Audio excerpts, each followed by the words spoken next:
Welcome to The Explainer. So glad you're here. You know that sudden spike of panic when you're in a room full of new people and suddenly it's your turn to speak? Yeah, if you've ever felt that, you are in exactly the right place. Today, we are completely transforming the anxiety of self-introductions into a simple, polished formula. We're taking all the guesswork out of those crucial first impressions and replacing it with pure confidence. So let me ask you something. Just how confident are you when you have to introduce yourself? Sure, anyone can just say hi and state their name, right? But today, we're diving so much deeper than the basics. We are going to build true, unshakable confidence. So whether you're logging into a massive online meeting or walking into a crowded room, you're going to know exactly what to say and how to say it. To get us there, we're looking at a master blueprint from our source material.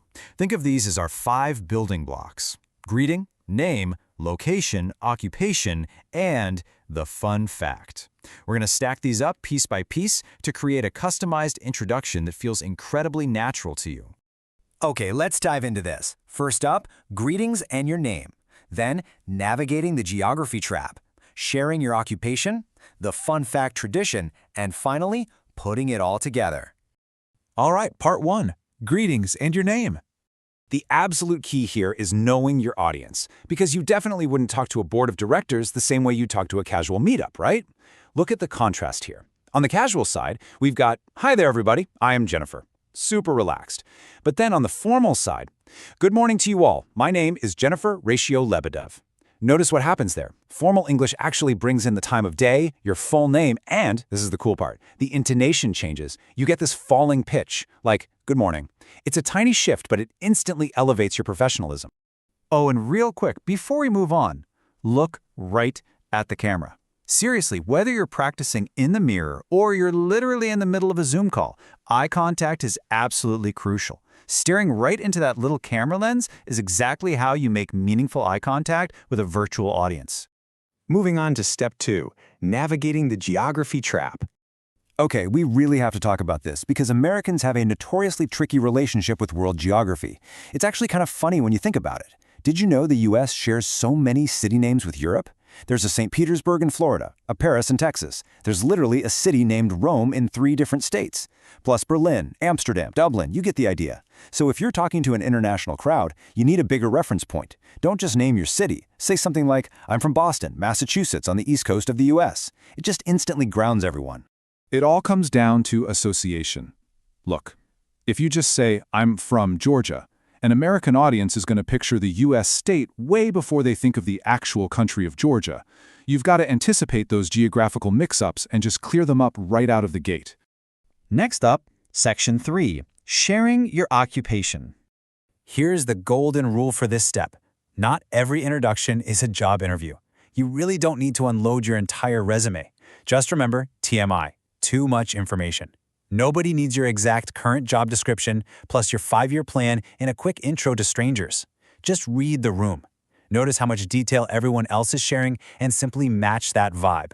Basically, tailor it to your life stage. If you're a student, like Alex from our source material, who was backpacking through hostels, his go-to was simple. 3rd-year psychology major studying in Prague. Boom. Short, sweet, interesting. But if you're out in the workforce like Jennifer here, you just need your field and title. "I'm an online English language teacher." Honestly, if they want to know more, they'll ask. Keep it tight and relevant.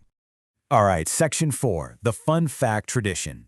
So we are diving into that classic and, yeah, let's be real, sometimes a little annoying, American networking tradition, the icebreaker fun fact. But what does that actually mean? Well, it's just something surprising, something most people don't know about you. The meeting host might say, state your name, what you do, and a fun fact. It's literally just your chance to share a hobby, a special achievement, or a wild trip you took. Whatever you want, really. Just to get your gears turning, check out Jennifer's examples. She plays the piano and accordion, she has a 10-year-old black lab, practices Tai Chi, oh, and she used to dance in a Polynesian show and worked on cruise ships. Talk about variety, right? Actually, I want you to pause this explainer for a second. Grab a pen and think of 2 or 3 fun facts about yourself right now. Having these preloaded in your back pocket? Total game changer.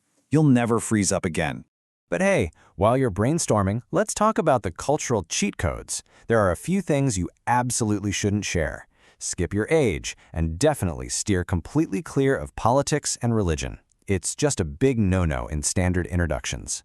Now, as for being married, having kids, or living with 3 cats, that is totally optional. Share it if you want, skip it if you don't. It is entirely about your comfort level. And that brings us to Section 5, putting it all together. Let's see this master blueprint in action. We're going to take the greeting, the name, the location, the occupation, and that fun fact, and build our grand finale. Ready? Here's the finished product from our source. Hello, I'm Jennifer. I live in Massachusetts, but I was born and raised in Pittsburgh, PA. I'm an online English language teacher. One fun fact about me is that I used to dance in a Polynesian show. See how smooth that is? It hits every single step we just talked about. It gives a complete, interesting picture without being TMI. So I'm going to leave you with this final provocative question. What is your 30-second introduction? You've got the exact blueprint now. I highly encourage you to write yours out, look right into the camera, and practice it. Figure out what details make you comfortable, and step into your next meeting with absolute confidence. Thanks so much for joining me today, and I'll see you in the next explainer.